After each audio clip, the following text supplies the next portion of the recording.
Donc première partie du cours, donc on va voir comment exporter un petit peu tout ça. Donc la première chose à faire, c'est nettoyer votre fichier ZBrush. Donc là j'ai une série d'objets qui ne servent à rien.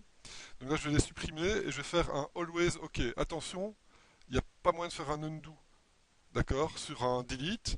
Et si vous mettez always OK, eh bien, vous allez faire un delete. Et si jamais vous supprimez quelque chose qu'il ne faut pas supprimer, ben, il faut recharger votre fichier.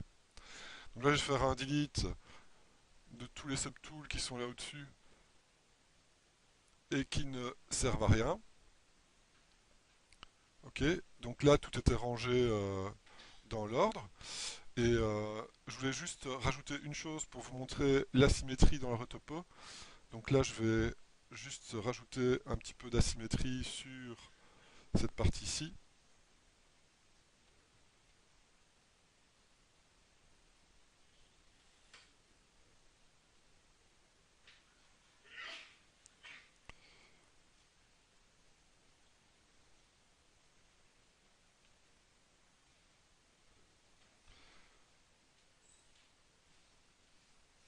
Ok, voilà.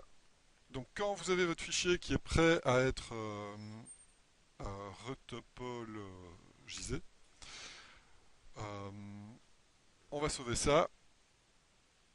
Et donc là, c'est le scientifique 40 et je note que c'est export I. D'accord. Comme ça, je suis sûr que j'ai une marque avec le bon fichier d'export. Alors la première chose qu'on va faire, enfin la deuxième chose qu'on va faire après le cleanup,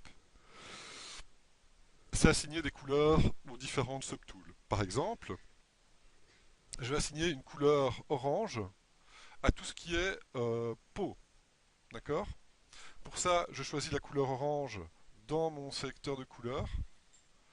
Je vais cliquer sur la tête du gaillard et je vais dans Color et je fais un Fill Object. Là maintenant, même si je prends du blanc, on voit que la tête reste orange. D'accord. C'est-à-dire que le code couleur pour tout ce qui va être peau ben, sera la couleur orange, ce qui va me permettre de faire une ID map, récupérer l'orange, mettre de la couleur peau pour cette partie-là de la texture low poly, et ça va accélérer mon processus de painting. D'accord. Donc maintenant, par exemple, pour mettre les mains en orange, je clique sur les mains. Avec C, je survole la couleur orange. Avec C, je repique la couleur orange pour avoir la même. Et je refais un color fill object. Ok. Et donc maintenant, j'ai les mains qui sont aussi en orange. Euh, bon, chez lui, il n'y a rien d'autre qui doit être de cette couleur-là. Donc important de bien garder vos subtools pour pouvoir justement euh, y mettre des couleurs différentes. Alors, on voit que le color fill object, je vais l'utiliser tout le temps. Donc dans mes préférences, ici, je vais faire un enable customize, aller dans color et avec CTRL et ALT, venir mettre le fill object dans mon menu ici. Et puis décocher enable customize, faire un store config comme ça, il sera toujours à cet endroit-là quand je lance ZBrush. La vidéo pour la customisation de l'interface est déjà sur YouTube, donc là vous pouvez avoir plus d'infos. Alors tout ce qui est poil, j'aimerais bien que ce soit aussi de la même couleur. Or, vous voyez qu'ici j'ai mergé au niveau du visage, j'ai mergé les sourcils avec avec la tête. Donc pour ça, je vais passer par les polygroups. Je vais faire un autogroupe pour que les sourcils et la tête aient des polygroupes différents. Je peux isoler les sourcils et décider par exemple de mettre du bleu clair pour tout ce qui est poil. Et là je vais faire un fill object sur les sourcils. Je peux maintenant afficher la tête. Là on voit que même dans un subtool où vous avez mergé des éléments, à partir du moment où vous n'avez pas calculé euh,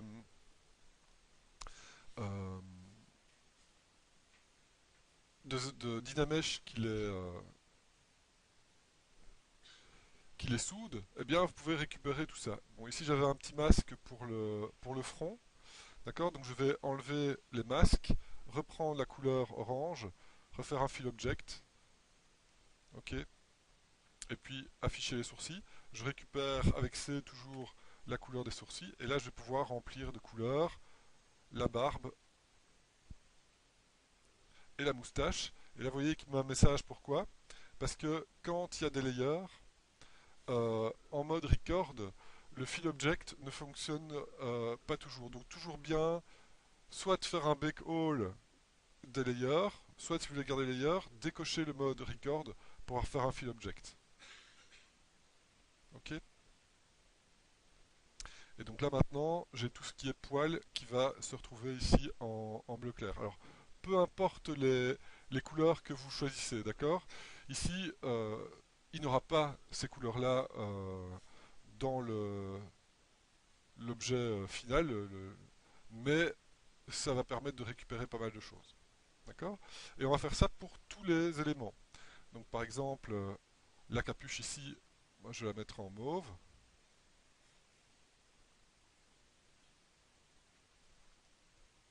Ensuite, pour pouvoir récupérer les éléments ici, ben, je vais avoir ceci et ceci en vert.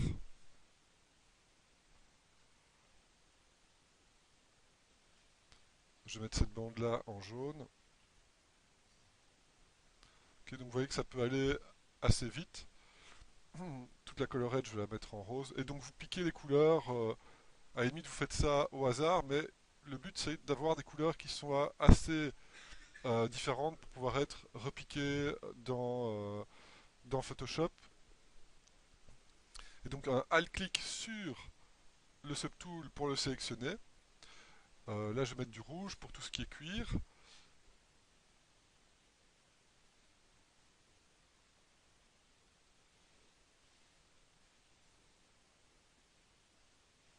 Ici, je vais isoler. Donc pareil ici, je vois que je peux refaire un autogroupe. Alors pareil, hein, là l'autogroupe, à mon avis, je vais devoir l'utiliser souvent.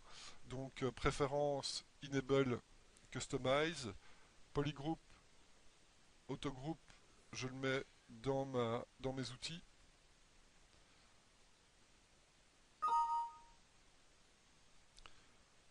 Donc je refais un autogroupe pour pouvoir isoler la boucle de ceinture. Et la boucle de ceinture, je vais mettre un code euh, mauve foncé, par exemple, pour tout ce qui est métallique.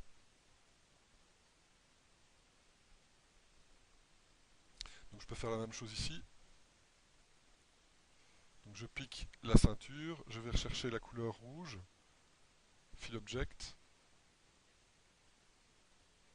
Cet objet-là, je vais faire un autogroupe, isoler la patte, faire un fill object, intervertir la sélection, repiquer la couleur ici de mauve et faire un fill object. D'accord? Et là on voit que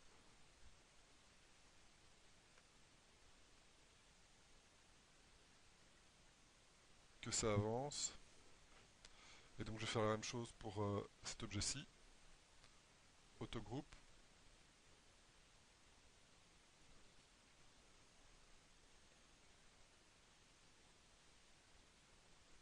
Donc C pour repiquer. Ok. Et donc là, toutes les parties métalliques, eh bien, elles seront repiquables grâce au mot foncé. Toutes les parties en cuir, je pourrais faire des variations, hein, mais au moins ce sera facilement sélectionnable. Alors regardez ici, même les bandes de tissu, je vais pouvoir les repeindre facilement puisque j'ai mon objet corps que je peux mettre en vert foncé par exemple, et l'objet bandelette ici que je peux mettre en orange très clair. Okay, et on voit que je vais pouvoir récupérer facilement les bandelettes même pour le texturing.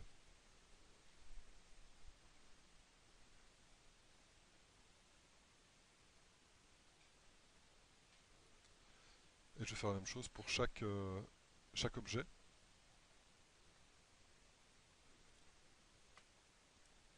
Une fois que vous avez fini cette étape-là, eh bien vous sauvez. Et c'est toujours l'export I. Première partie. Deuxième partie maintenant, c'est grouper vos objets en I polylogique. Donc, on va pas faire un seul gros I poly avec tout le corps. D'accord? Pourquoi? Parce qu'il y a certains endroits où on va vouloir béquer séparément certaines parties pour se faciliter le travail.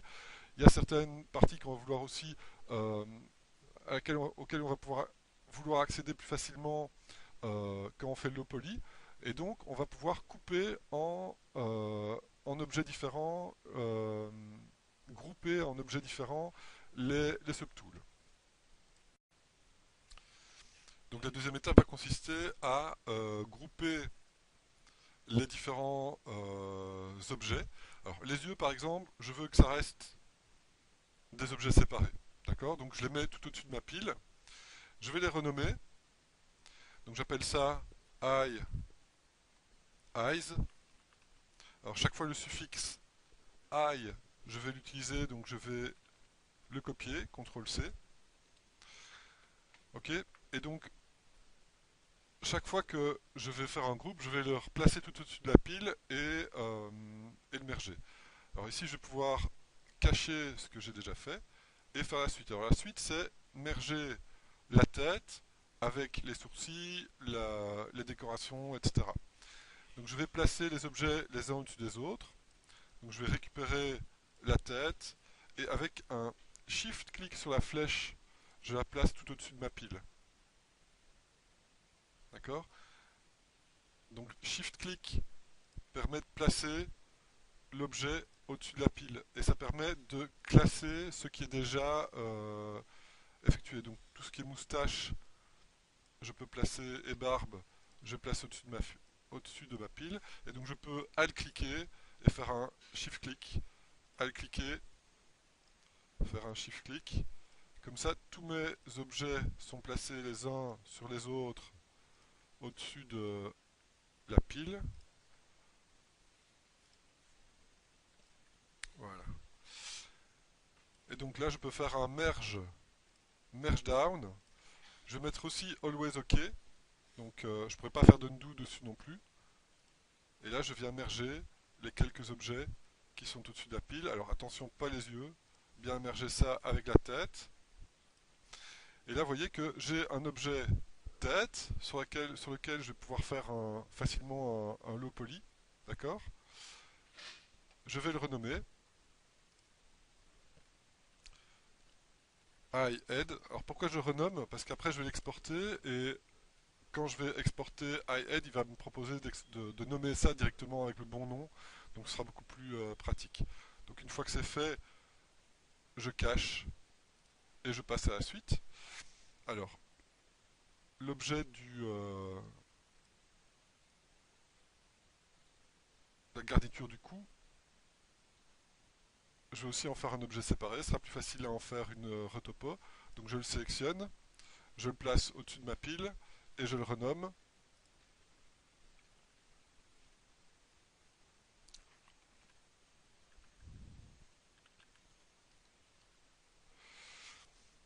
Et puis je cache. Voilà. Alors ici, je vais pouvoir faire un objet avec toute la partie du dessus du corps jusqu'à sa petite jupette. Et faire une grosse retopo sur tous ces objets-là, qui sont en symétrie à part les ceintures. Et donc je pourrais travailler sur les ceintures à part après.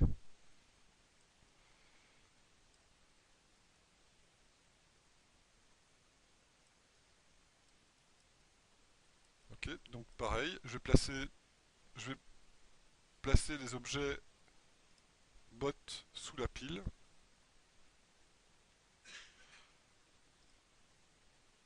Les, les objets jambes aussi, l'objet short aussi.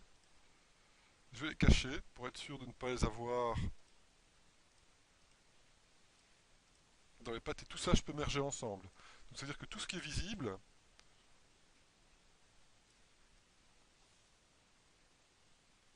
je peux merger ensemble. Je regarde s'il n'y a rien qui va m'embêter. Non. Donc je prends celui du dessus et je vais faire des gros merge down de toute cette partie-là.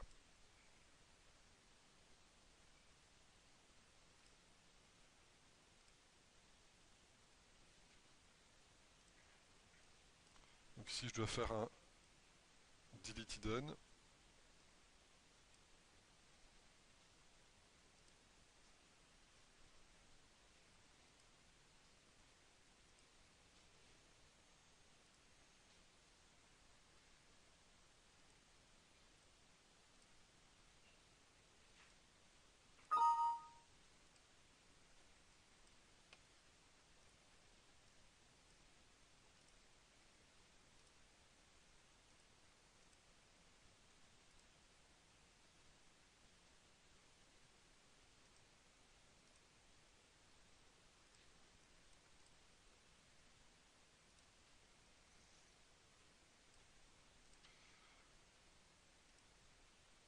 Donc quand il y a des mèches qui sont cachées, il ne veut pas tout afficher. Voilà. Les mains, les bras et les manches. Et voilà mon objet dessus de corps. Et j'ai un objet pour tout le dessous du corps.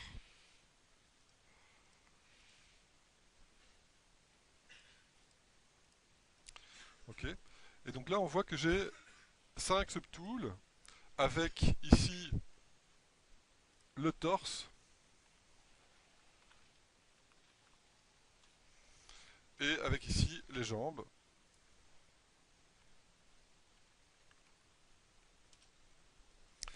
Et ça, c'est mon fichier d'export final iPoly avec les couleurs, avec les bons noms et avec ce qu'il faut au niveau des groupes, etc. D'accord? Et donc là, je vais pouvoir exporter chaque objet séparément en iPoly. Et donc j'exporte. Alors avant d'exporter en iPoly, regardez ici. Dans les options d'export qui sont tout en dessous du panneau tool, je vais décocher groupe pour chaque subtool.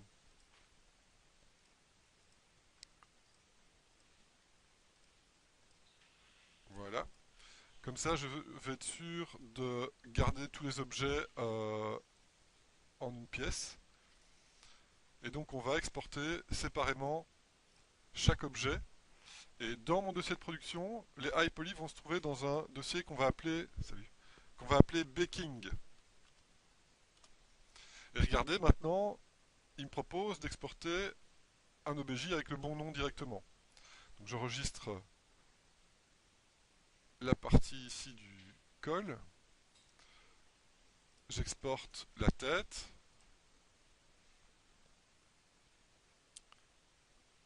J'exporte les yeux.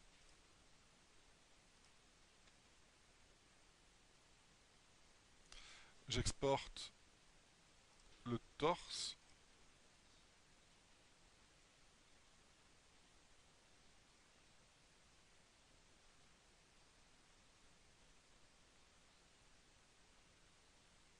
Et j'exporte les jambes.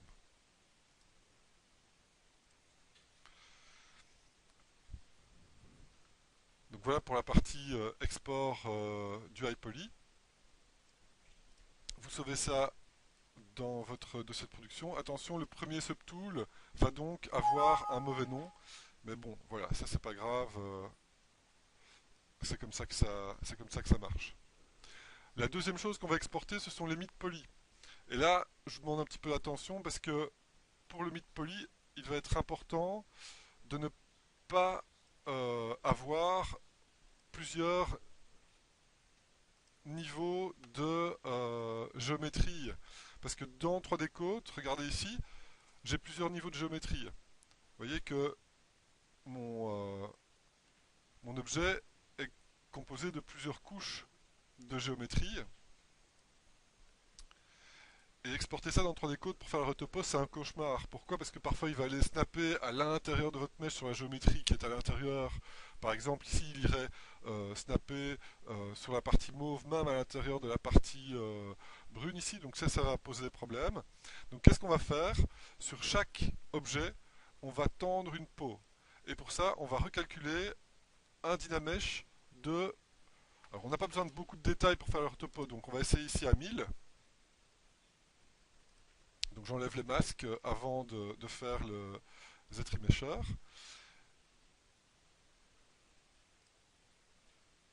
Voilà, donc là il a refait un Z-Remesher sur tout l'objet pour tout souder. On voit qu'on n'a rien perdu ici au niveau des doigts, donc c'est parfait.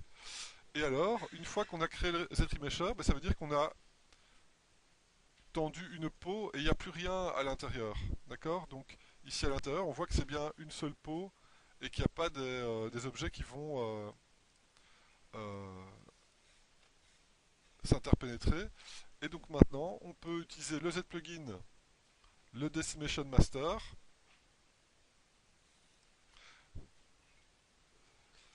On va faire le Dynamesh sur chaque objet de 1000.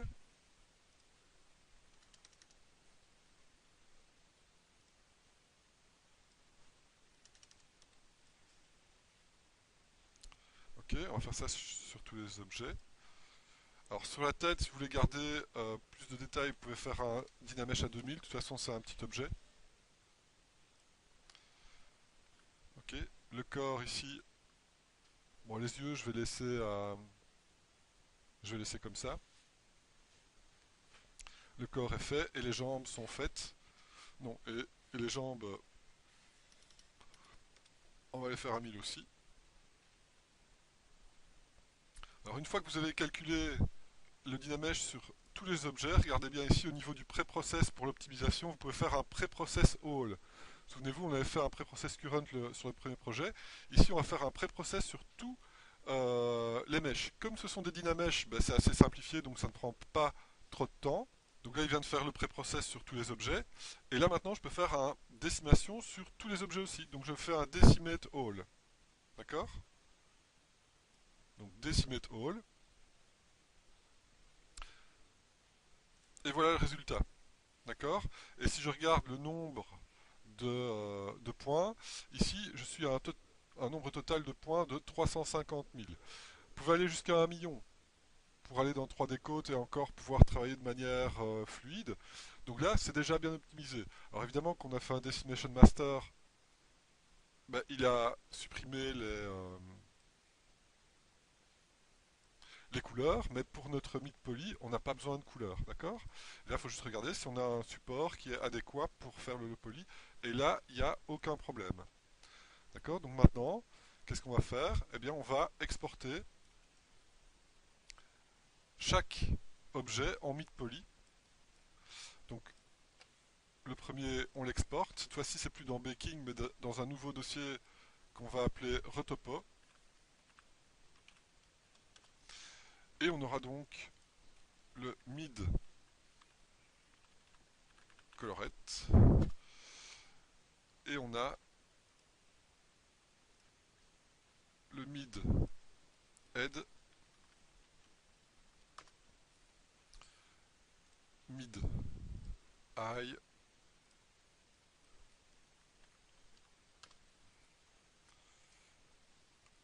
le mid torso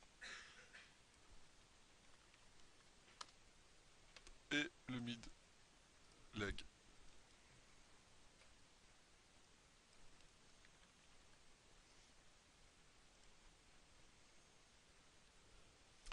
Et on va sauver ça. Et donc là, c'est la version scientifique 40, et cette fois, c'est export mid. Donc chaque fois, on a nos différents fichiers ZBrush définitifs. Alors, très important, l'import des objets multiples dans 3D Code. Regardez bien ici. La première fois, vous allez faire un file, import, référence mesh. Et dans vomit poly, vous allez choisir parmi vomit poly celui qui est symétrique en premier lieu. C'est très important. D'accord? Si vous ne prenez pas un objet qui est symétrique pour démarrer, vous allez initialiser un fichier 3D code euh, qui va avoir un axe de symétrie qui n'est pas au bon endroit, d'accord, par rapport à votre personnage. Donc, parmi tous mes objets, il y en a au moins un qui est symétrique, c'est les yeux, ces deux sphères en symétrie. Donc, je vais prendre celui-là. J'aurais pu prendre le torse aussi, mais je vais prendre celui-là, voilà. Si vous n'en avez pas, si vous n'avez aucun objet symétrique, vous créez une sphère dans ZBrush au centre du monde, au centre des pieds ou au centre de la tête. Vous l'exportez en OBJ et c'est ça que vous importez comme premier objet dans 3D Code pour initialiser un fichier qui est propre. Donc vous importez ceci ici, ok.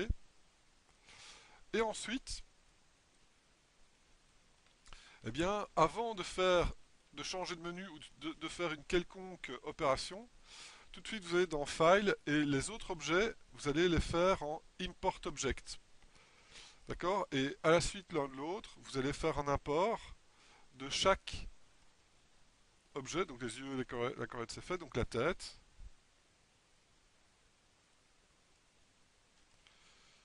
le torse,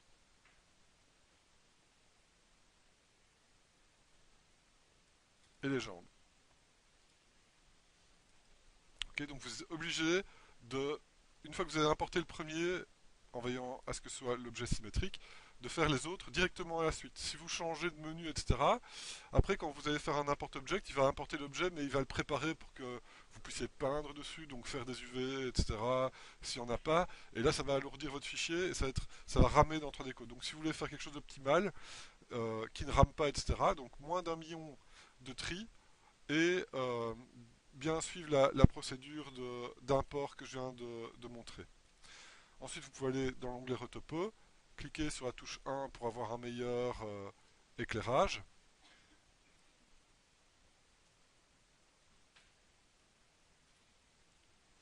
Ok.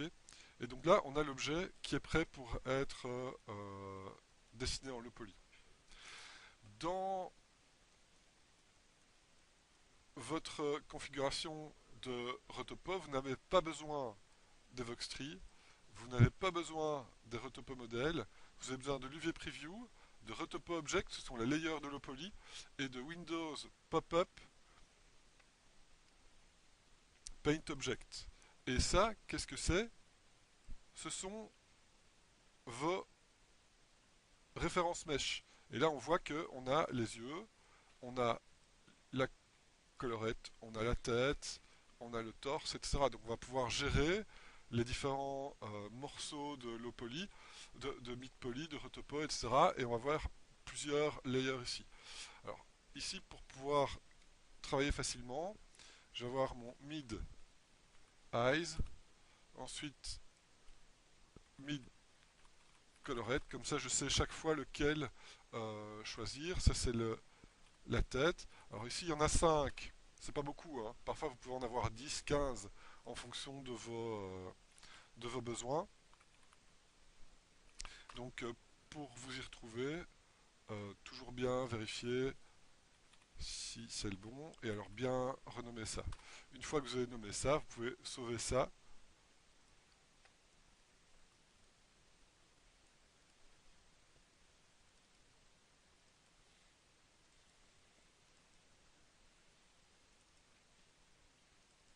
Dans Retopo, et ça c'est mon fichier Retopo.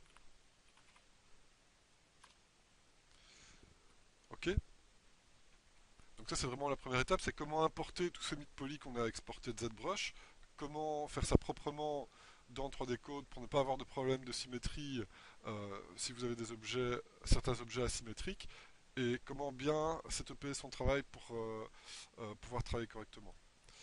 Alors, l'outil que je voulais vous montrer qui est incontournable quand on fait du low poly dans 3D Code, surtout quand on a des objets comme ça qui sont remplis de tubes. Mais regardez bien, par exemple, pour le torse, je vais afficher le torse. Je vais avoir mon Retopo Group ici, ce sera le torse. Et regardez avec l'outil Stroke, ce qu'on va pouvoir créer. Alors quand on utilise l'outil Stroke en commençant hors du personnage et en terminant hors du personnage, on crée des loops. Ces loops-ci, on peut les placer à intervalles réguliers sur le mesh, dans le bon angle de caméra.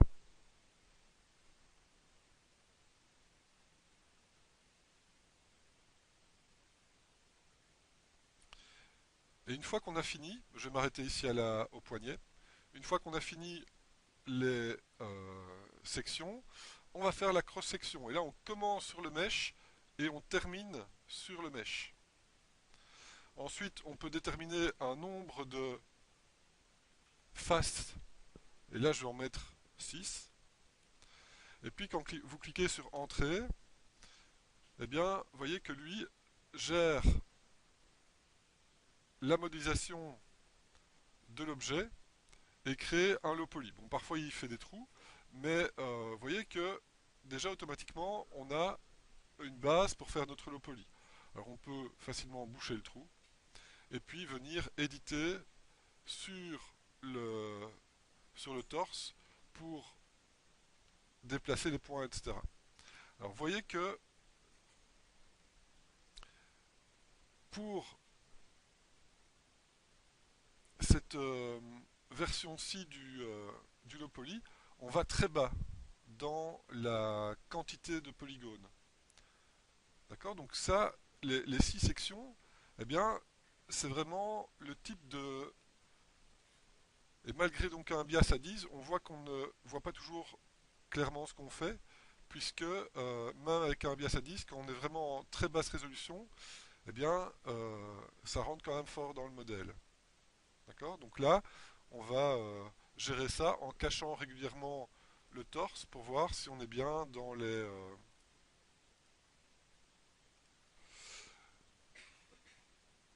la silhouette. Et vous pouvez continuer à modéliser même sans le high poly visible. C'est-à-dire qu'il snap quand même sur le high poly même quand on slide les edges, etc. Donc là, je fais un slide edge avec, avec l'outil slide edge. Et en théorie, il snap quand même, mais là je vois que je dois resnapper un peu à la main pour cette partie-ci. Okay. Et donc on va dégrossir le travail avec les outils automatiques de type euh, stroke. Et puis on va replacer à la main derrière.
Et donc on va tendre cette peau autour de notre personnage.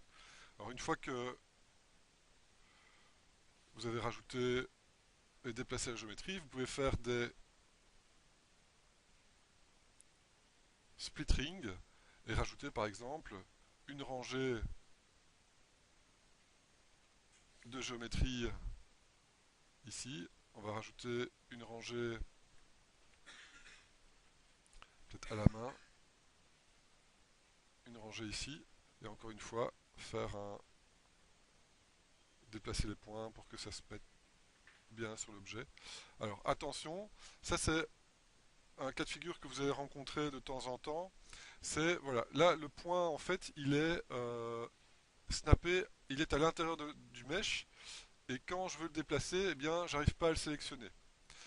Quand c'est le cas, vous allez voir que vous allez pouvoir décocher l'autosnap. Et quand vous décochez l'autosnap, eh bien vous n'allez plus vous snappez sur le modèle et vous pouvez bouger la géométrie sans qu'il y ait de contrainte de snap. D'accord? Donc vous pouvez bouger les points pour qu'ils sortent de la géométrie, par exemple.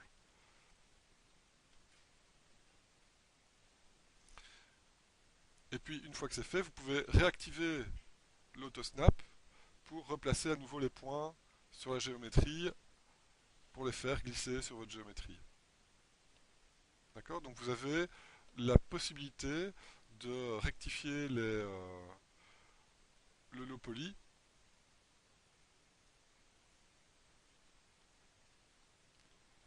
sans que le snap ne vienne vous embêter.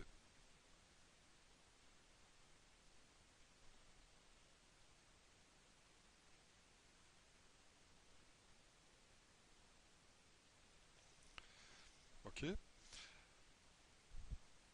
Alors, autre chose, quand vous voulez rajouter de la définition à certains endroits, vous n'êtes pas obligé d'en rajouter partout. Par exemple, ici je vais faire un split ring. Je ne suis parce que j'ai besoin de plus de définition sur la partie supérieure de la manche. On n'est pas obligé d'en rajouter sur la partie inférieure de la manche. Donc pour ça, vous pouvez faire un add split et bloquer le split ring par exemple à cet endroit-ci. Et donc à partir du coude, je vais avoir besoin de plus de définition. Donc je rajoute la définition ici et ensuite je fais le split ring sur euh, les autres edges. Et là vous voyez que j'ai bloqué la définition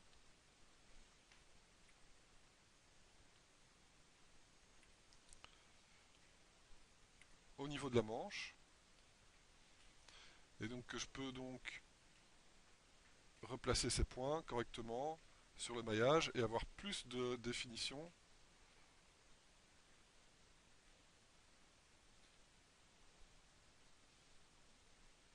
Alors ici je vois qu'il y a un petit problème de scale au niveau de 3D Code. Je ne sais pas, il y a sûrement quelqu'un qui a travaillé dedans avant et donc l'objet est immensément grand, ce qui fait que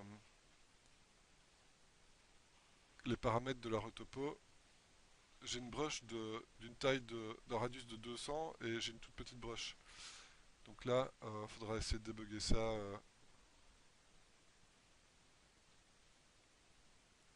ça après. Ok. Et donc là, on a bien plus de résolution sur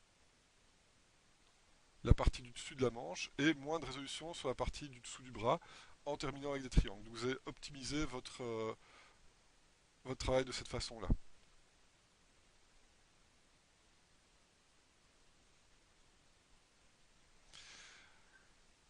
Pour la main, par exemple,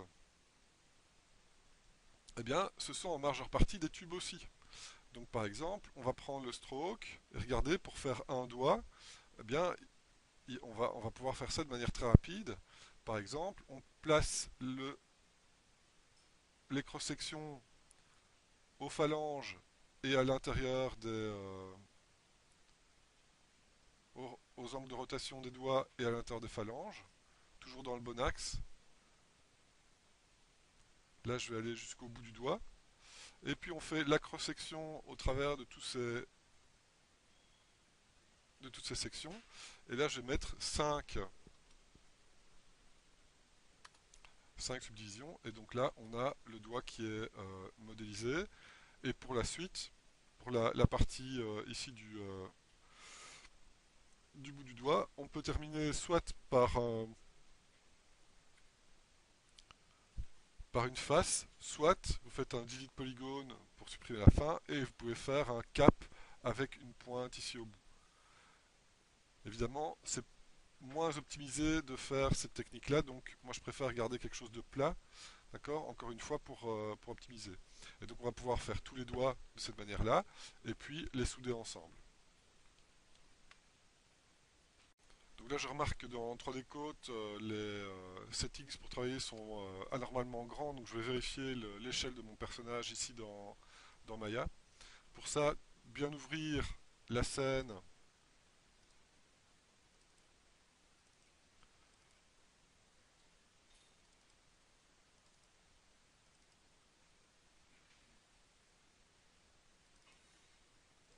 avec le rig.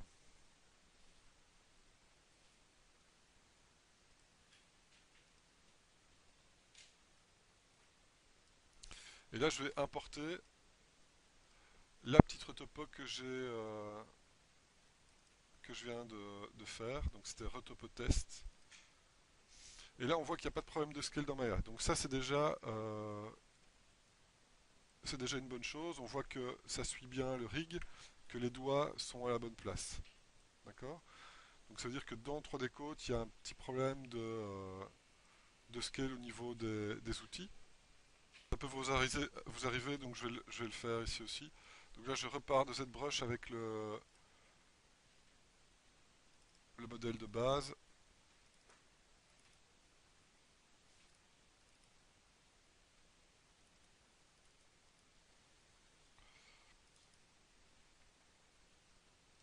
Donc le mid poly. Je vais créer un nouvel objet sphère 3D. Je vais faire un multi-append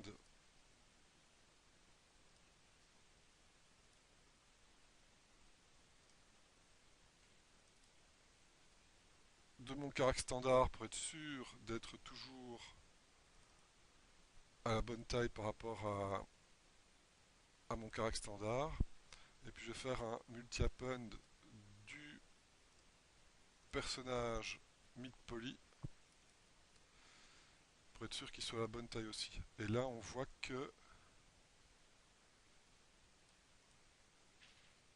n'y a pas de problème. D'accord? Je vais réexporter juste le torse dans ma retopo mid-torse. Je vais appeler ça scale.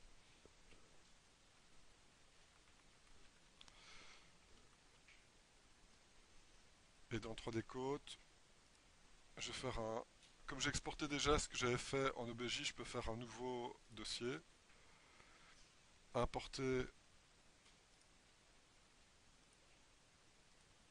le référence mesh, le torse. Et là, je vais tout de suite voir, ouais. Donc c'est bon maintenant, le scale ne pose plus de problème. Ça veut dire que maintenant, je peux faire dans Retopo euh, importer ce que j'ai déjà fait. Et là, ça reste au bon endroit. Et on voit que maintenant, avec le bias, on voit un petit peu mieux ce qu'on fait aussi.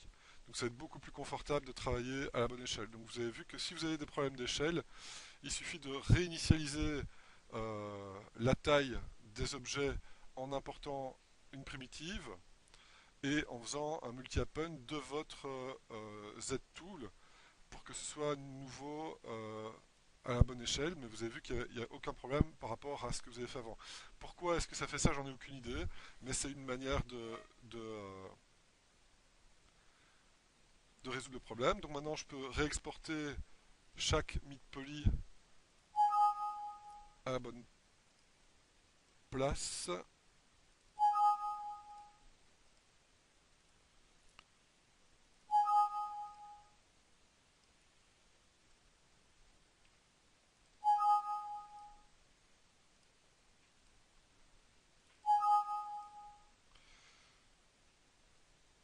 Ok. Et ici, je peux repartir à zéro en faisant un import du référence mesh. Je vais commencer par le torso. Peut-être que les yeux étaient trop petits et que je devais exporter, commencer par importer un objet plus gros. Donc je fais ce que j'ai fait tout à l'heure. Donc après, j'importe la tête et tout le reste.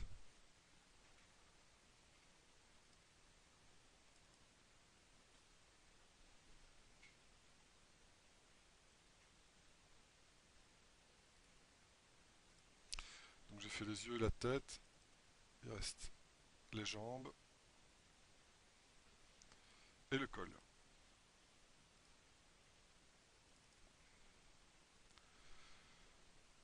Ok, donc j'ai le sentiment que commencer par le torse, qui est un objet plus gros, m'a permis de régler le problème aussi. Je vais voir au niveau de la symétrie si c'est bon. Ouais, c'est bon au niveau de la symétrie. Donc voilà comment régler le problème de scale. Et donc ici je me remets en retopo et je peux refaire un import de ce que j'ai déjà fait. Entrée et ici je mets non. Et donc là je retrouve mon travail et cette fois-ci avec le ZBIAS, vous voyez que on peut un petit peu mieux voir ce qu'on fait et les outils vont beaucoup mieux fonctionner.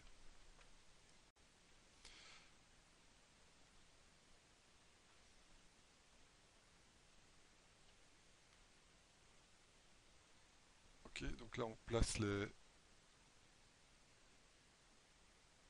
Donc, posez votre géométrie d'abord avec les outils automatiques et après vous revenez rééditer ça convenablement ici avec votre brush.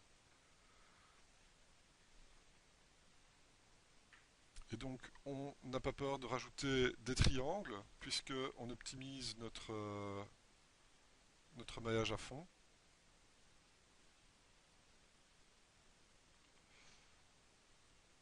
Et donc tous les détails des plis et des bandelettes, etc., dans mon cas, eh bien, ce sera géré par la normal map, hein. On verra ça après. Alors, ce qu'on va ajouter aussi dans le poly,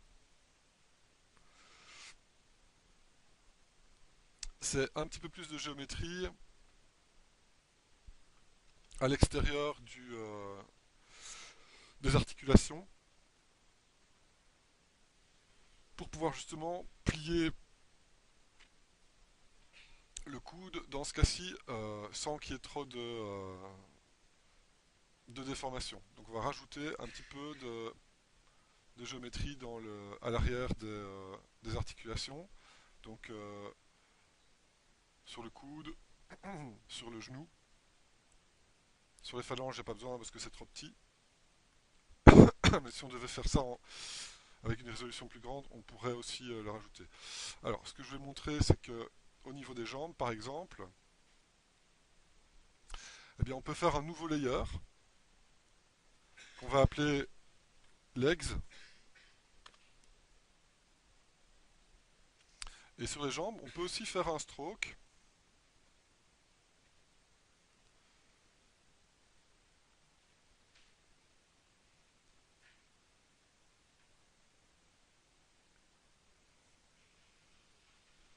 Ok, je vais aller jusqu'ici. Et puis on fait la cross-section. Bien croiser chaque section. Et ici, je vais mettre par exemple 5, je peux en mettre 6 sections. Et là, donc, il génère le low poly.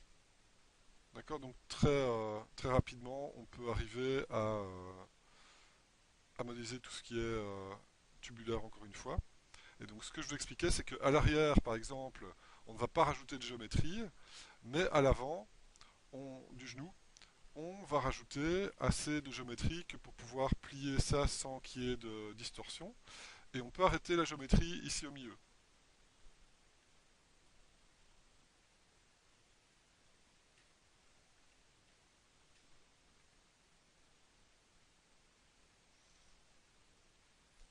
Ok, et on peut rajouter une ou deux lignes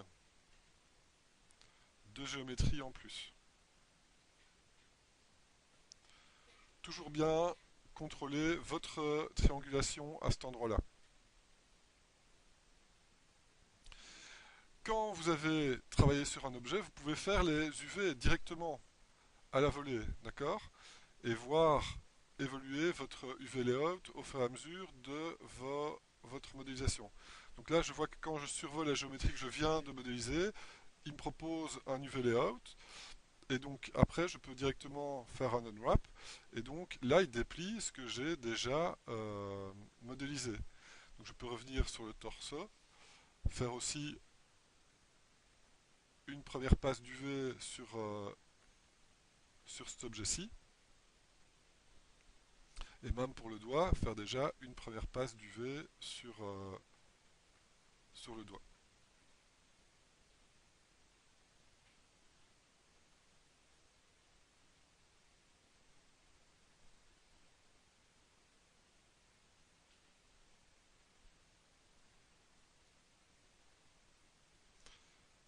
Ok, donc là il fait pas exactement ce que je veux, donc je vais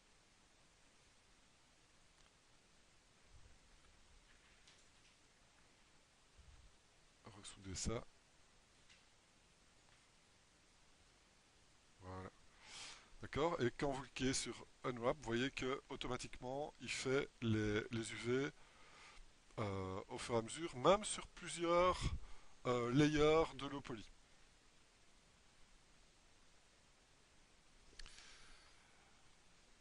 Alors vous voyez que j'ai un seul modèle avec les jambes et que sur ce modèle-là, par exemple, j'ai des parties qui sont asymétriques. Comment est-ce qu'on va gérer l'asymétrie dans 3D Code? Eh bien, je vais aller aussi loin que je peux avec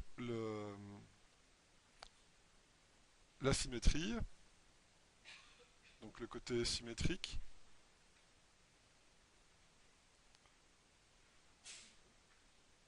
Je vais placer ça dans le creux de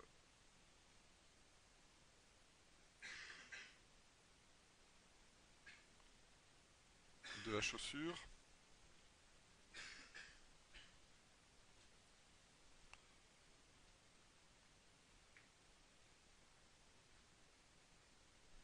Et on fait donc un split ring ici pour ajouter une petite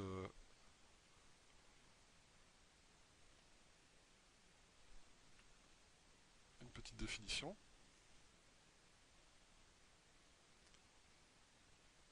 La partie du pied elle-même est symétrique, donc je peux faire la retopo de la partie du pied, et seule la partie ici du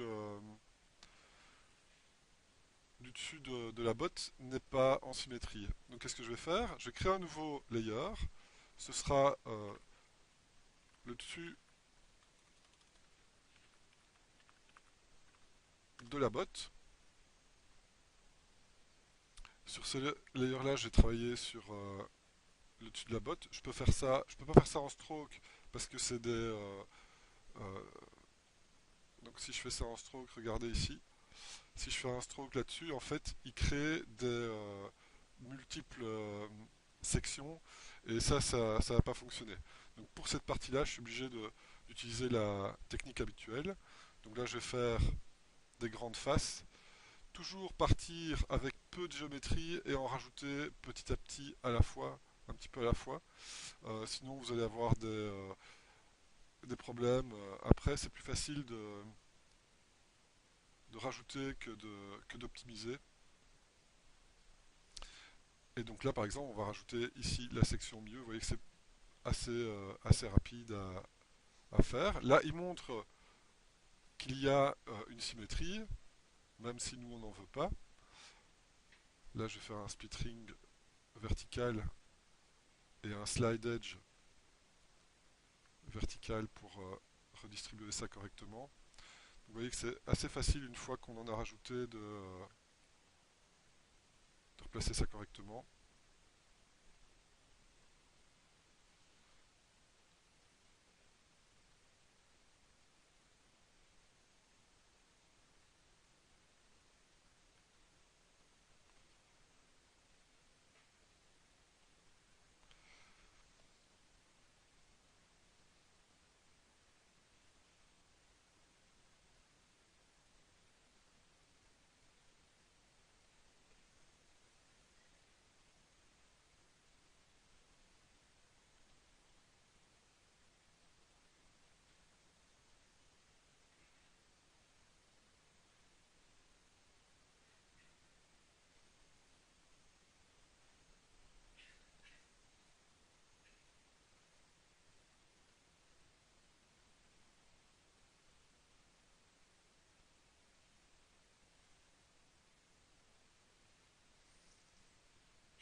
regardez bien ici au niveau de la symétrie, je vais faire aussi des UV pour cette partie-là.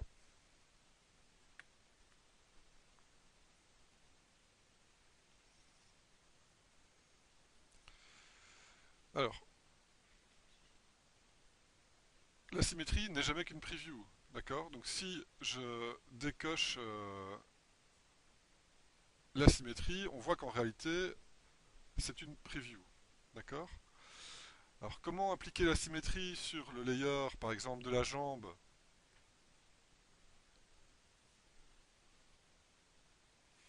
mais pas sur le layer du dessus de la botte? Eh bien, sur le layer du dessus de la botte, je le désélectionne, j'applique la symétrie, j'active la symétrie, et ici je vais faire un retopo apply symmetry to current layer. Si je décoche la symétrie maintenant, parfois il y a un bug d'affichage, donc il faut afficher et cacher l'objet. On voit que j'ai appliqué la symétrie sur la jambe. Par contre, je ne l'ai pas appliqué autre part, donc tout le reste asymétrique. D'accord? Donc il y a moyen de l'appliquer seulement sur une partie de l'objet. Pour le boot top, je peux le sélectionner. Je peux par exemple appliquer la symétrie sur cette partie-là aussi. Ok, pour avoir cette partie-là. Ensuite, je peux par exemple sélectionner les faces. Donc je mets en mode select face, je double-clique sur cette partie-là de la botte. Je peux créer un nouveau layer et mettre boot top left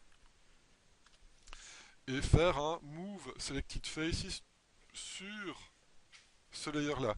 Et donc là maintenant j'ai un layer avec le boot top de droite et celui avec le boot top de gauche. Et donc je peux par exemple travailler seulement sur cette partie-ci. Et là je peux déliter les polygones qui sont ici entre eux. Ok. Avec CTRL, vous supprimez tous les polygones qui sont soudés. Et puis on peut continuer à travailler avec la base qu'on avait déjà faite pour gagner un peu de temps et juste moduler, modifier la position des points.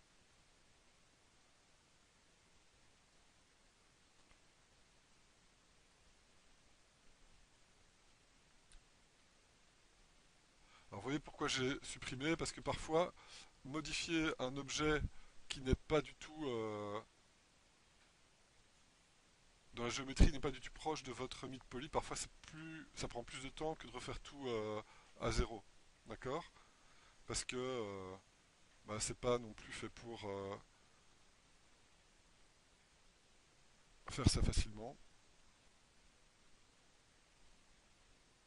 Et donc c'est comme ça qu'on va construire notre low poly. Donc c'est plusieurs layers, ok, qui vont permettre de gérer la quantité facilement en appliquant des miroirs sur une partie du mesh à la fois, puisque vous avez des objets qui sont totalement asymétriques pour la plupart des designs que j'ai pu voir chez vous en fait.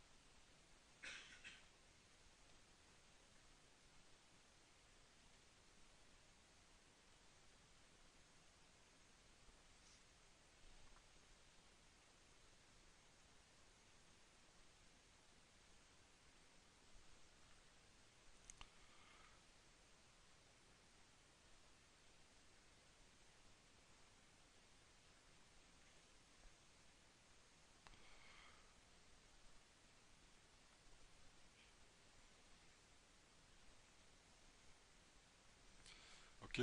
Et donc une fois que vous affichez tout, ben, vous voyez que le low poly évolue assez rapidement. Donc attention, ne pas rajouter trop de définition. Donc vous restez à ce genre de résolution-là.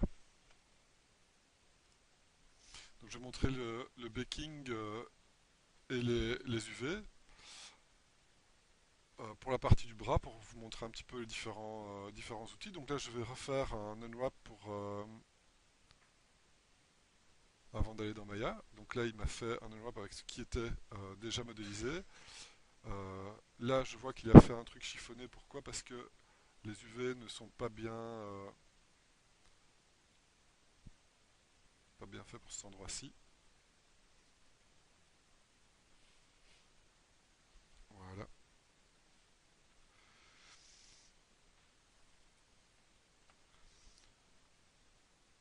Et alors, pour pouvoir vous montrer plus de détails, je vais vous montrer la main. Alors, je vais vous montrer aussi que vous pouvez récupérer des morceaux de géométrie que vous avez déjà fait dans Maya. Par exemple, certains d'entre vous ont fait des armures en low poly dans Maya. Vous pouvez récupérer des pièces pour accélérer votre retopo. Certains ont déjà la tête peut-être qui est faite. Non, non, ça, c'est pas possible. Non, pas en anime. Donc, par exemple, dans Maya, je peux ouvrir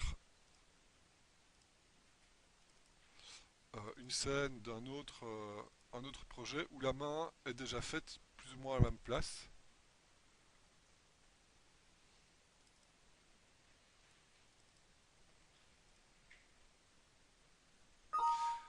Donc ça c'est le cours des Kara,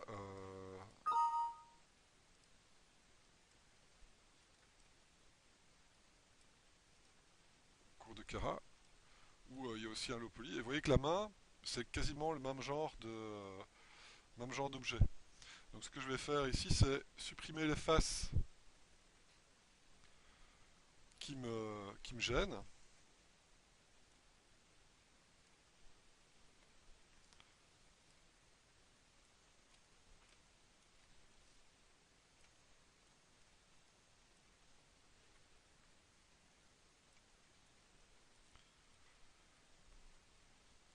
Ok. Bon, c'est une main de squelette, donc la paume va changer. On va voir ce que va faire 3D Code avec ça. Vous allez voir qu'il y a moyen de snapper automatiquement la géométrie.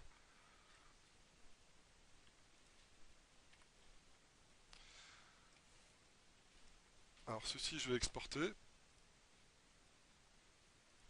dans mon dossier de production.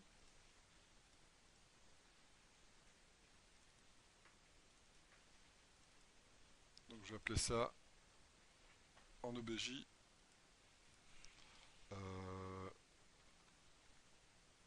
l'eau temporaire de la main. Et dans 3D Code, en fait, j'aimerais bien récupérer ça pour accélérer le processus. Donc vous pouvez faire un retopo import.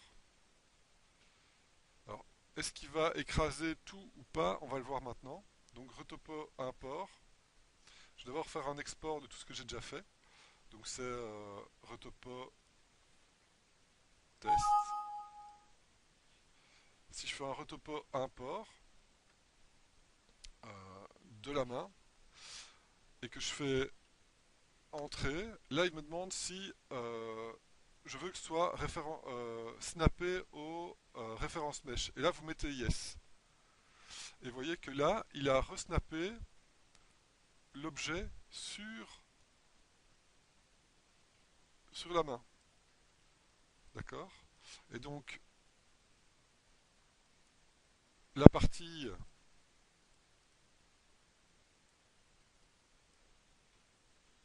torso ici, là, je peux supprimer la partie main de cette partie-là. Et donc je peux continuer à faire l'édition de la main pour que ça se marie un petit peu plus avec ce qui se passe ici.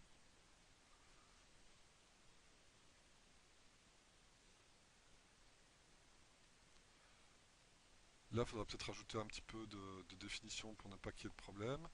Mais vous voyez que vous pouvez réimporter des parties faites dans Maya dans 3D Code pour ensuite ajuster ce qui a ajusté. D'accord. Donc si vous avez des morceaux de mèche que vous voulez réutiliser,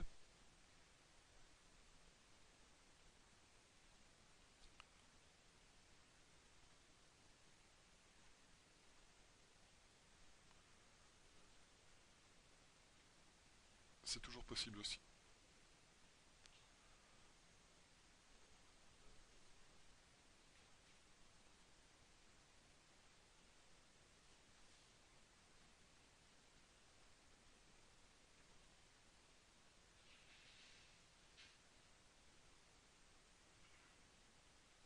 Et ici on voit qu'il n'y a que 4 sections pour les doigts, hein. Donc on voit que c'est vraiment fortement optimisé.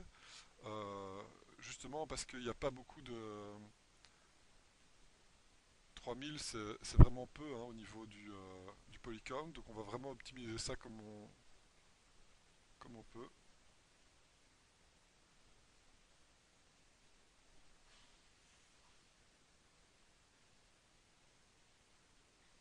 Et là je vais simplifier encore la partie supérieure de la main.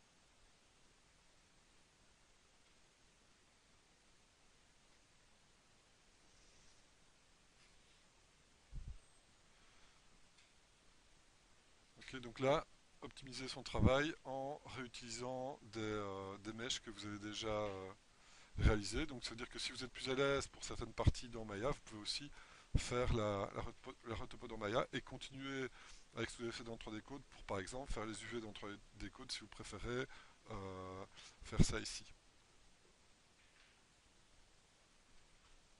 Donc à ce stade-ci, il n'y a pas d'obligation. D'accord. Donc vous choisissez les outils qui vous paraissent les plus performants et à vous de jongler avec les différentes choses qu'on a vues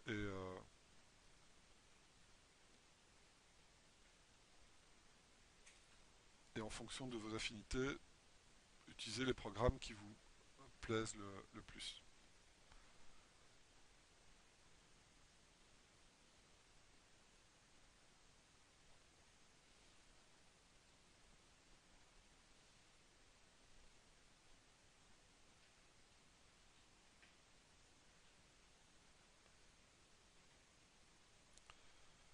Ok,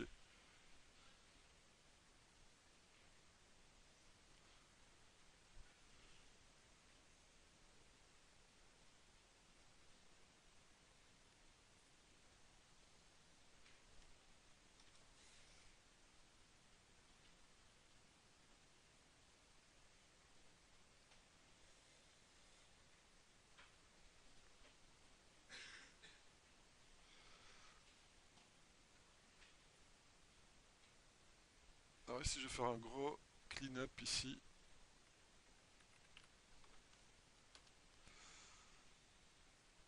en réimportant une fois tout l'objet.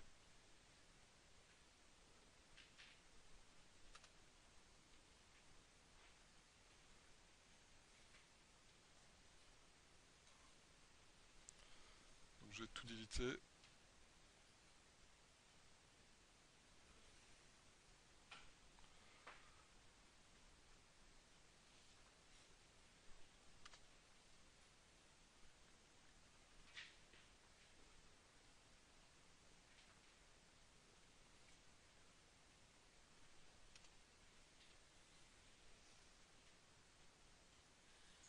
Ok,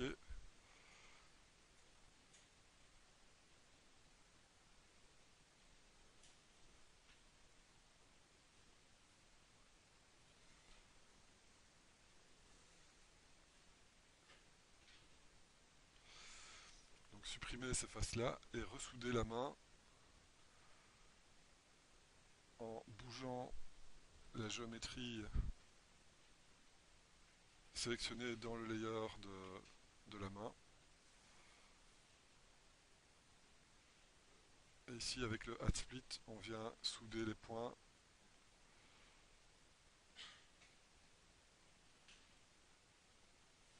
Alors ici j'ai un point en plus, donc je vais faire un Add Split pour ajouter une définition ici pour pouvoir après ressouder ça.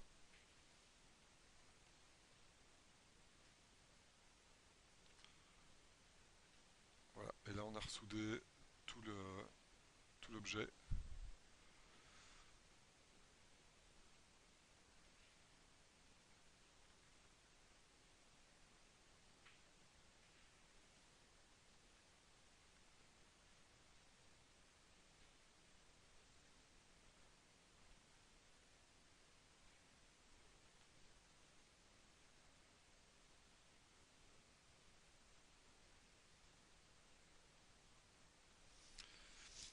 Alors, il arrive que parfois 3D Code ignore une partie de votre mesh.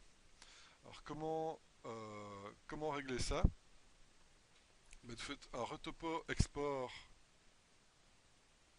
de votre retopo actuel. Dans Maya,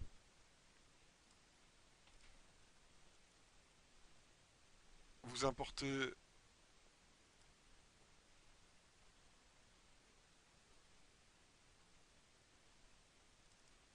l'OBJ.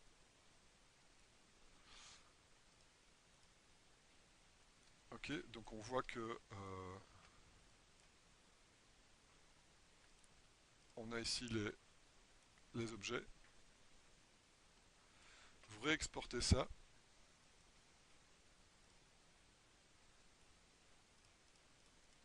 En OBJ.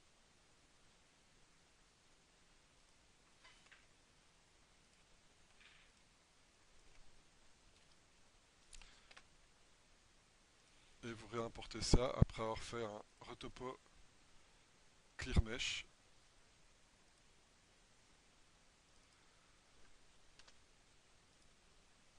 Et là vous avez à nouveau vos objets qui sont éditables. Ça arrive. Alors ça arrive parfois, mais voilà, il faut juste pouvoir contourner le problème parce que derrière, après, c'est facile de continuer à éditer. Donc là, on a vu comment gérer la quantité d'entre des codes, comment utiliser des outils facilement, comment régler les différents bugs que vous pouvez avoir. Et je vous assure que des bugs, vous allez en rencontrer. Donc regardez bien la vidéo pour voir comment débugger ça. Vous voyez qu'en exportant en OBJ, en chargeant dans Maya, en recevant, il y a toujours moyen de s'y retrouver. Donc vous ne perdez jamais le travail que vous avez fait. D'accord?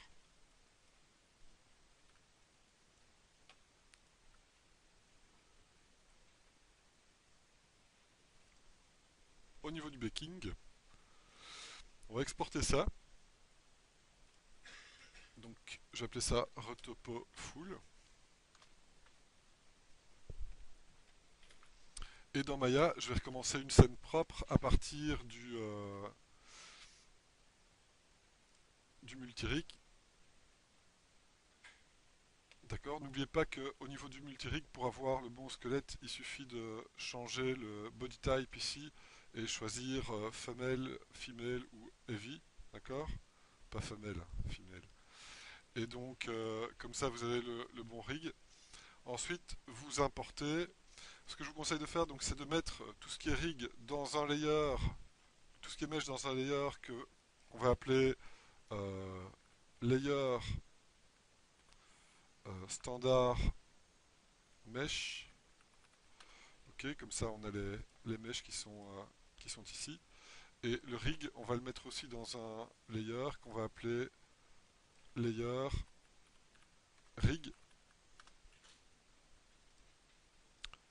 Ok. Et là on va importer notre retopo full. Et alors, qu'est-ce qu'on voit? On voit que les layers sont respectés. On voit que quand on sélectionne tous nos objets,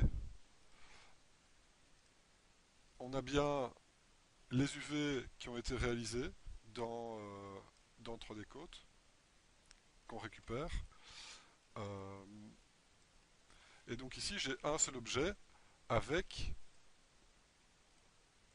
différents îlots d'UV, d'accord? Donc c'est vraiment les UV tels quels. Alors, tous ces objets-là, on va les renommer. Donc là, j'aurai m underscore leg. Donc chaque fois pour... vous avez vu, pour les layers, c'est lyr underscore. Pour les shaders, ce sera shd. Et pour les meshes, c'est m underscore. Euh,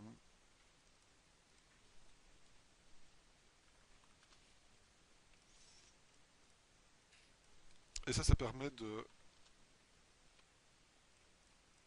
pouvoir bien identifier la nature des nodes, puisqu'on ne peut pas avoir deux nodes avec le même nom dans Maya. Une fois que c'est fait, je sélectionne tous les objets et je vais commencer par faire un, comme on avait fait pour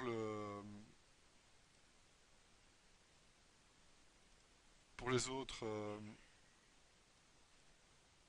mesh, on fait d'abord un unlock normal, ensuite on fait un soft edge, je le mets dans ma shell parce qu'on va l'utiliser souvent. Donc unlock normal, soft edge, donc tous les edges sont en soft, et puis le delete history. Donc ça c'est vraiment la première étape pour bien cleaner tout ça.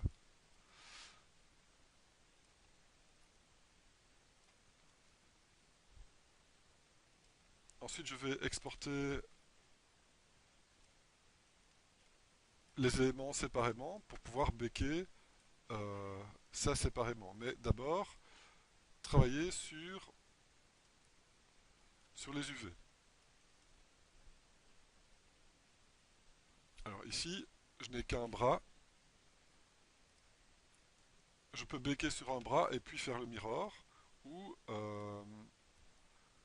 décider d'avoir des textures qui ne sont pas symétriques. Ici, je vais garder le bras symétrique. Les jambes, les jambes, par contre, je vais les garder asymétriques. Donc il y aura dans mon UV final, j'aurai les deux jambes qui seront apparentes, mais je n'aurai qu'un seul set pour le bras et un seul set pour la main.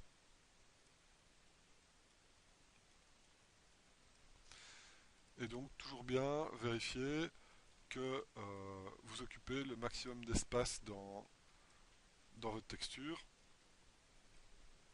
Alors sur cette vidéo-ci, bah, comme c'est la vidéo du cours complet, il n'y aura pas tout le personnage, mais dans les petites vidéos de la chaîne, vous avez le travail sur le personnage complet avec la gestion de la totalité du perso. Donc ce sera en complément, on va dire, des autres vidéos.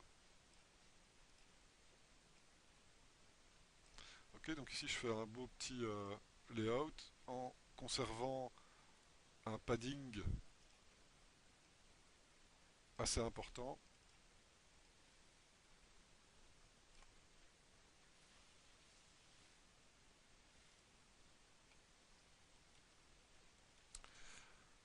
Alors vous pouvez aussi afficher vos coutures d'UV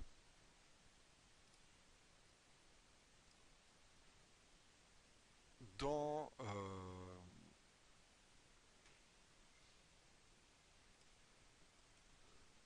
Maya. Donc c'est le texture border edge pour vérifier si tout est correct.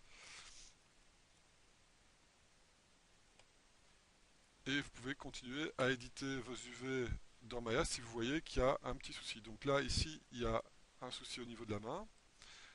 Donc je peux sélectionner l'edge et faire ici un... Oula, ils ont tout changé.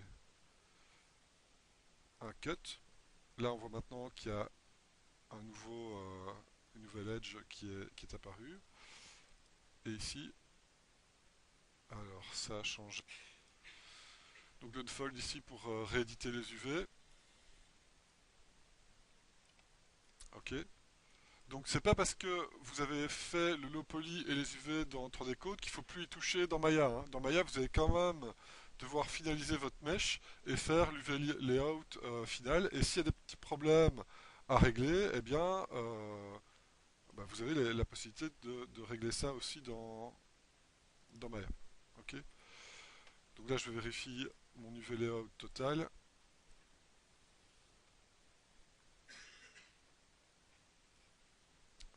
Ok.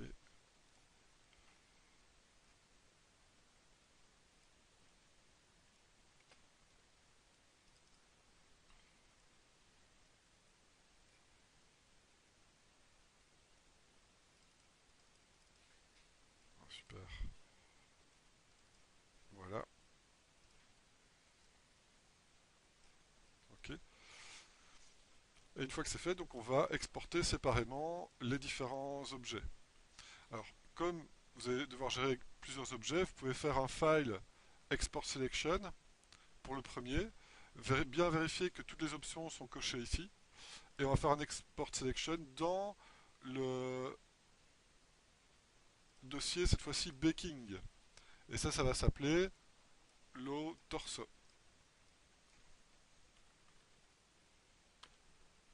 D'accord. Et ceci, ça va s'appeler low legs.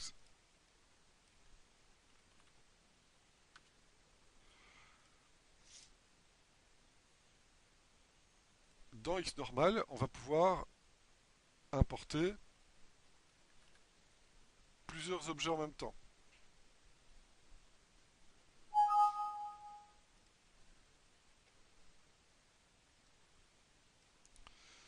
D'accord. Donc pour gérer la quantité, ici on peut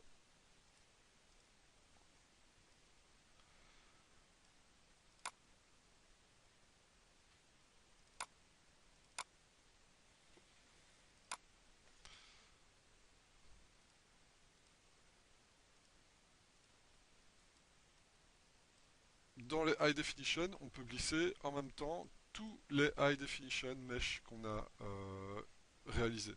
D'accord. Dans les low definition, on peut aussi insérer plusieurs lots à la fois. D'accord.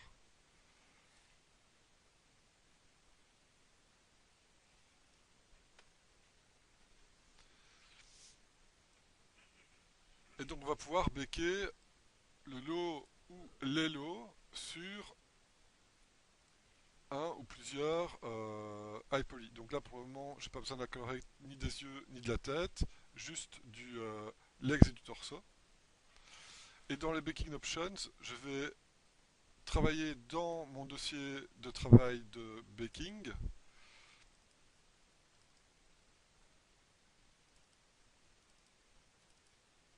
Et je vais appeler ça en TGA. Je vais appeler ça 01 puisque c'est mon premier test de baking. 2048 par 2048, 16, deux fois en anti-aliasing. Et on fait une normal map avec les paramètres par défaut.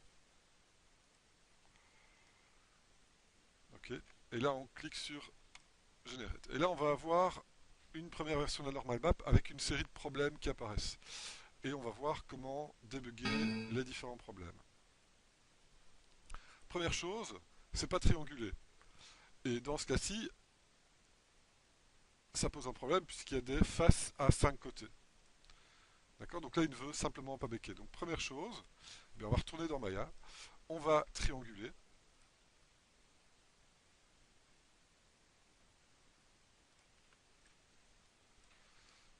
On va trianguler tous les objets. On va refaire un delete history et réexporter le bras. Une fois que vous avez fait un export selection, vous pouvez aussi mettre l'export selection dans votre shelf pour exporter plus facilement. Donc le torso et les jambes. Okay, donc on peut chaque fois réécraser le même OBJ et refaire un nouveau rendu.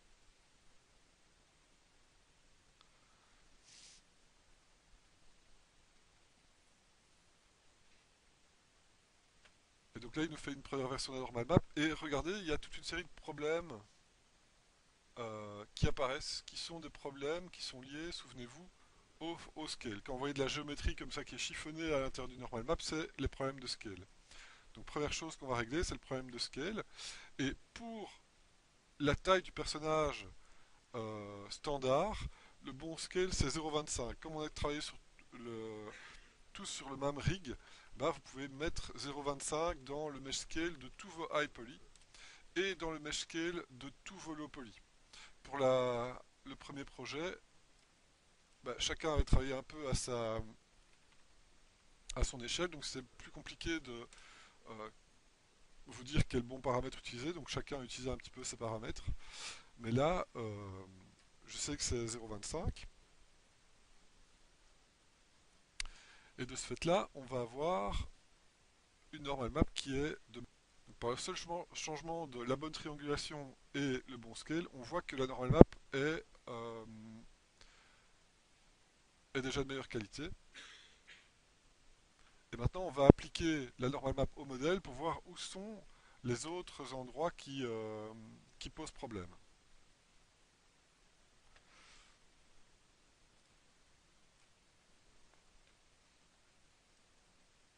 Donc ici, on va créer un nouveau Blin.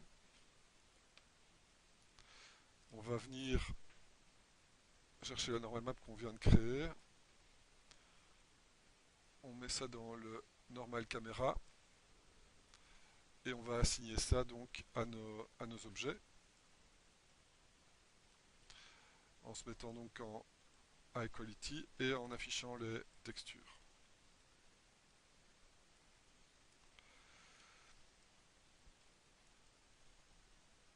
Alors ici, il n'y a pas trop de problème, mais il n'y a pas trop de détails non plus. Alors ici, par chance, il n'y a pas trop de soucis puisque les doigts sont assez fins et assez écartés. Et on voit que les problèmes se situent ici où on a un baking des objets du torse qui viennent s'enchevêtrer avec les objets du bras.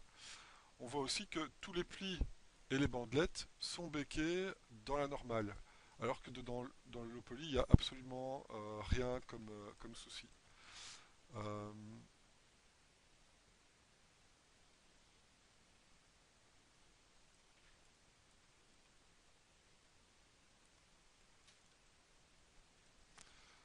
alors comment gérer ce genre de problème? Bien, on va utiliser ce qu'on appelle des bloqueurs. D'accord. Et là, on va voir comment utiliser les bloqueurs dans dans le rendu. Donc pour ça, je vais importer le mid poly du torse.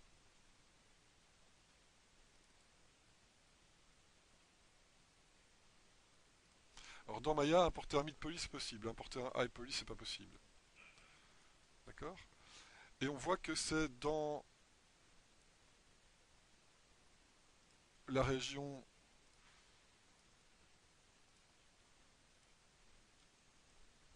ici du bras qu'on a un petit problème.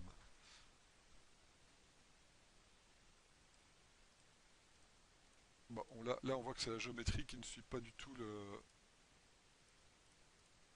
C'est le low poly qui ne suit pas le high poly. Donc on voit que ça se passe bien ici.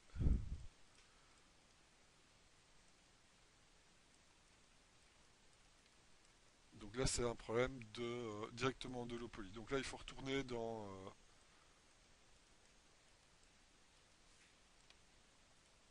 l'édition du low poly. Donc là, c'est pas des bloqueurs. Alors, une fois que vous avez fait vos UV et que vos UV sont définitifs, on va pas retourner dans 3D Coat, etc. D'accord? Parce que sinon, vous allez perdre vos UV et ça va devenir compliqué. Donc, ce que vous faites, c'est continuer à éditer ici au niveau du low poly dans Maya. Et il n'y a pas de problème. C'est du low poly comme vous l'avez déjà fait pour d'autres projets.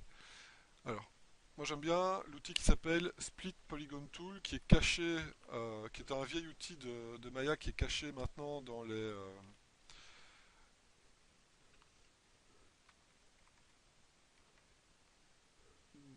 Maya et qui n'est plus exposé. Donc c'est Split Polygon Tool avec une majuscule à split, un polygone et un tool. En fait, vous mettez après point virgule.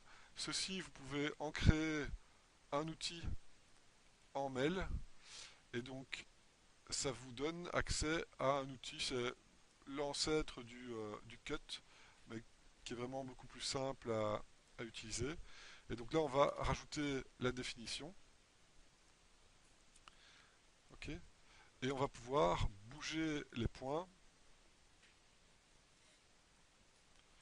pour que le low poly suive mieux le high poly finalement.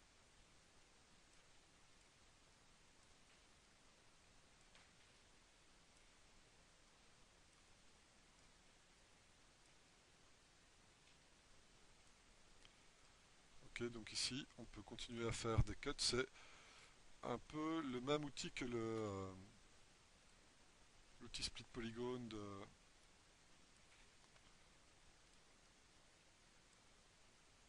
3D Code.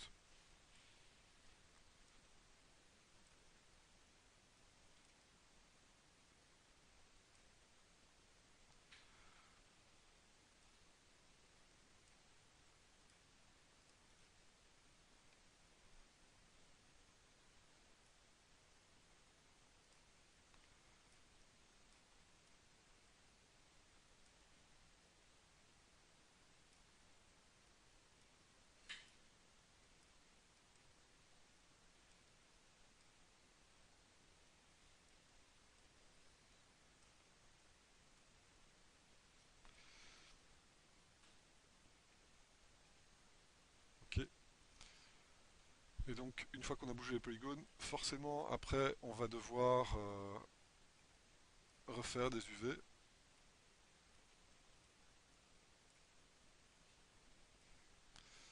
On va devoir refaire des UV et aussi regarder un autre mode pour débugger votre objet. Donc, on a vu le mode d'affichage avec les coutures des textures. Il y a aussi un mode d'affichage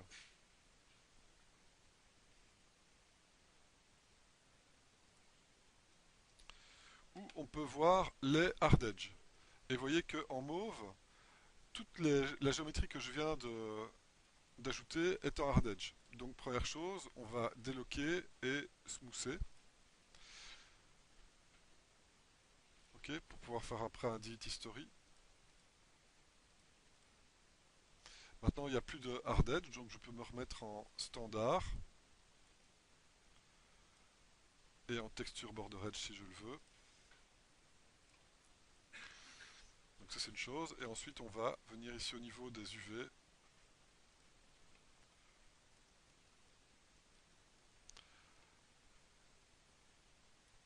Sélectionner les UV qui ont été modifiés.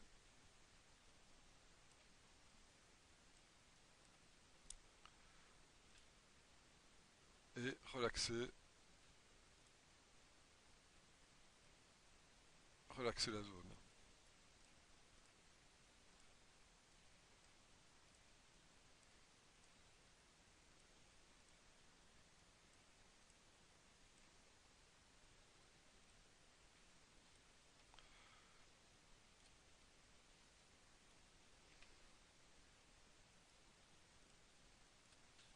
Ok.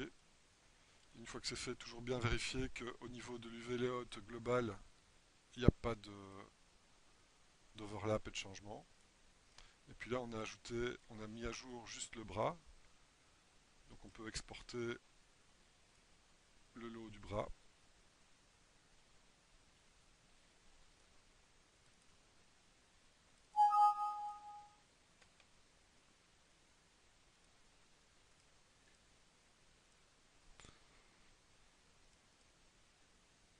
Ok, donc là on refait un backing et on peut remettre à jour dans Maya la texture.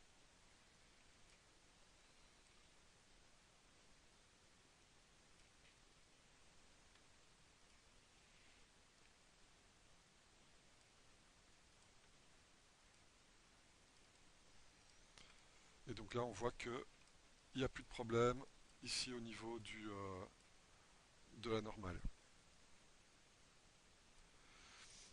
Ok.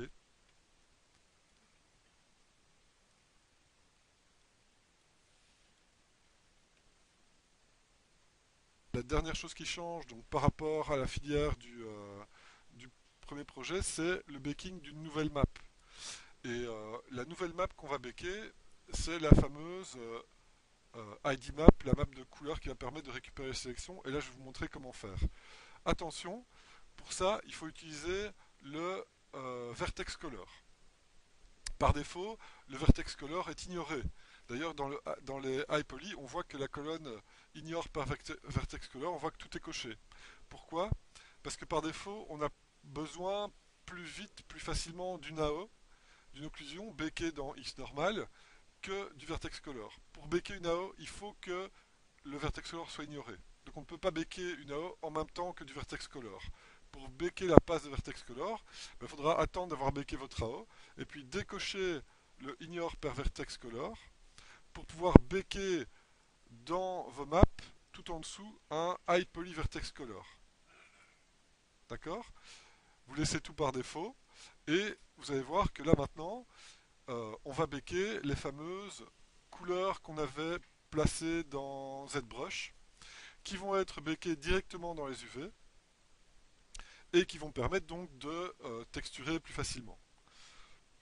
Alors pour la jambe, etc., ça ne se voit pas trop, mais on voit que toutes les lignes de couleurs ici fonctionnent bien. Il y aura quelques retouches à faire euh, dans, les, euh, dans les sélections parce que au niveau du lancer de rayon, bah, il garde les valeurs par défaut, mais on voit que ça nous a permis de récupérer déjà une map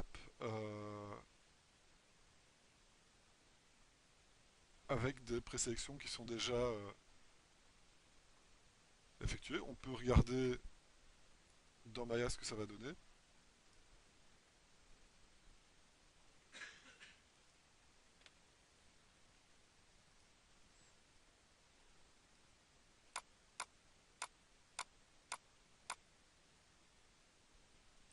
Donc là, je vais brancher le vertex color sur la diffuse pour